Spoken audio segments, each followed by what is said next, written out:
First, though, we want to also ask you about the alt-right. In a recent speech, Hillary Clinton basically referred to you and other people, didn't name you directly, but she quoted the Wall Street Journal. She said, alt-right is short for alternative right.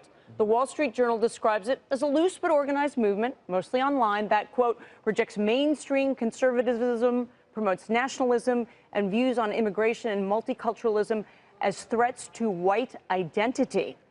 The de facto merger between Breitbart and the Trump campaign represents a landmark achievement for the alt-right.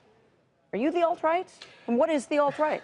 No, I mean, I've never identified as the alt-right. The press seems determined to crown me the queen of it. All I've done is give them a fair hearing in the press. I think that white identity and white nationalism is a little misleading. I think it's more accurate to say that the alt-right cares about Western supremacy rather than white supremacy. It cares about Western values. It cares about liberal, capitalist, Western democracy, democratic values, freedom, equality, that kind of thing. And it sees, you know, various threats to those on various fronts. So when Donald Trump talks about preventing immigrants, preventing Muslims from coming into the country, a lot of people see that as racist. You don't think that's racist? They're entitled to, but all I can tell you is, as a gay man, I'm quite reassured by Donald Trump's, entreaties toward American values and his skepticism about Islamic immigration. When Hillary Clinton quotes my headlines, and suggests that this is some kind of sinister, dark underbelly of American society. What do you mean by American values? Well, the First and Second Amendment, freedom of speech, free expression, the right to be, do, and say whatever you want. These are the values that have made America the greatest country in the history of human civilization. These are values that are not compatible with some of the Islamic immigration that we see in Europe. And, I guess I'm over here as a warning from Europe saying, please don't go the same way as Germany and the UK. If you are, or if you're not part of the described alt-right, do you, as a gay man, feel comfortable in it, that the people who embrace other elements of what we just described as the alt-right? You know what I'm driving at. Yeah, I understand the question. Do you feel comfortable in it? The press seems determined to label the alt-right this misogynist, hateful, racist, homophobic, anti-Semitic movement, and yet at the same time tries to crown, a gay Jew who never shuts up about his black boyfriends as the leader of it. Something isn't quite right here. Can you concede that the alt-right actually attracts those groups of people? I think there's some overlap on the very, very fringes. And I wrote a very good guide to the alt-right for anyone who's really interested in this. I think it's the only, and I say it's very good, but I think it's the only example in journalism, really so far, of somebody trying to give an accurate and fair guide to the contours of the movement rather than virtue signaling about saying, oh, racism is bad. Yeah, we know that. I want to know what this movement actually consists of. And so I wrote an establishment conservative's guide to the alt-right. What it is you're getting wrong, that the new Republican base, the Trump guys, the alt-right, the Twitter kind of meme and troll brigade, what it is that they're seeking, what they're searching for, what they like and what they don't like. What are they searching? What are they searching for? Well, I think there's a sense, aside from the policy positions, and I do think that Trump is tapping into something with the immigration stuff, with trade, and Ann Coulter, for instance, her analysis is that people like Trump for the policies. Mine is a little different. I think that people are getting a little sick on all sides of the political divide of the nannying safe space culture from the left, of the language policing, saying everything is sexist, everything is racist, everything is homophobic when we know it isn't.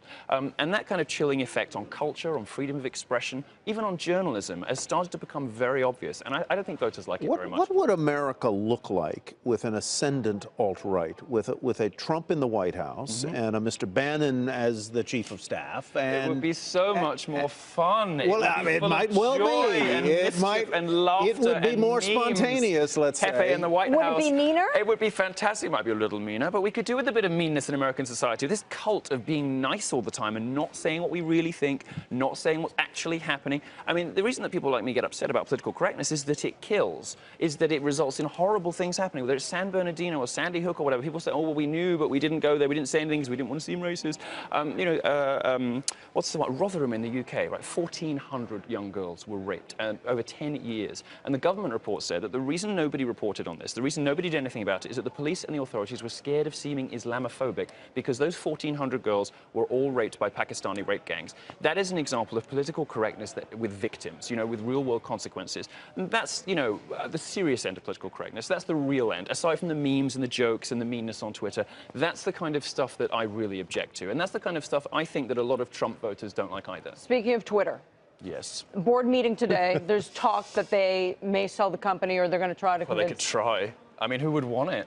I mean, who would want Twitter? And, you know, to say nothing of what, you know, look, Twitter is systematically having a go at conservatives. There's even chatter online of them having a race problem. You know, there are people saying that Twitter has a race problem. It doesn't like white people very much. It's got this black supremacist, Black Lives Matter hashtag up in its San Francisco offices. You may find that argument a little far-fetched, but there are plenty of people making it. You know, that raises the specter of antitrust, you know, and Cruz would probably be up for that. I mean, Come on. there's all sorts of things. There's all sorts of things that could happen. Jack Dorsey's very clearly checked out of this business. He doesn't care. He's not interested, and the business is tanking. They're losing their users. And as I spoke to you about at one of the conventions, you know, my analysis of Twitter is that the conventional wisdom is 180 degrees wrong on this.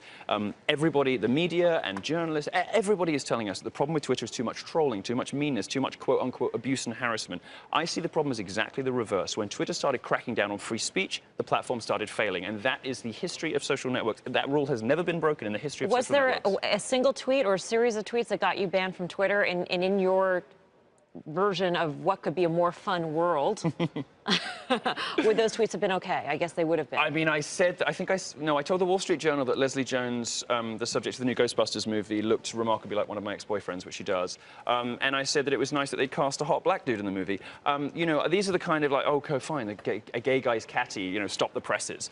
This is not a reason to get somebody off Twitter. They did it for political reasons. They've been waiting for an excuse for a long time. What I actually did was wrote a very long, very good, very brutal and bitchy, but I thought ultimately quite fair review of a very bad feminist movie, and that because it had a what do you think of Colin Kaepernick? Oh God, I'm so bored about hearing about this silly grandstanding. You know, those moments when, you know, you have the national anthem, when everybody comes together despite their political differences, race, gender, you know, politics, whatever, those are the moments when you're supposed to be respectful of your fellow players, of the audience, of everybody around you, come together for that moment and say, okay, these are the things we believe in, you know, let's go do this, but guys. That seems to run against Yeah, I think it's contradictory. Run against your thought that we should be less respectful and less... Oh, no, I think we should be hugely respectful of free speech and freedom of expression. Prissy, in a way, you know. No. Look, I don't want to get too uptight about it, because I don't care about some sportsman, as I started out to say, I don't care about some sportsman. You're bored with him. Having a little, like, tantrum, hissy fit spectacle, OK? What I would like, though, is that when our sportsmen and celebrities do things like this and all eyes are on them afterwards, I would like them to actually say something of substance, like have a real argument, rather than just these lefty talking points. And by the way, the reason sales of his shirt are going up is because people are burning them. But you do support his right to do what he did. Of course, I just think he's an idiot.